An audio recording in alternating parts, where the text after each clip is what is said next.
Hello everyone, in this video I'm going to show you how you can add the video effect to overlay only in CapCut PC. So first, you are just going to select the background, just add to the track and select the overlay, just put on top, to another clip.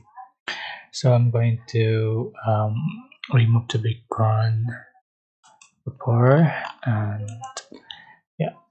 So to add the effect just for the overlay, you can select effect and add effect to the track and select the overlay and effect.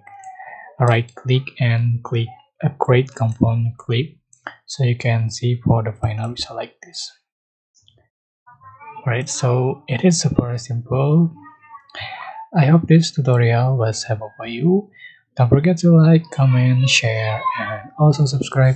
And if you have any question, please leave in the comment section below. Thank you so much for watching. See you in the next video.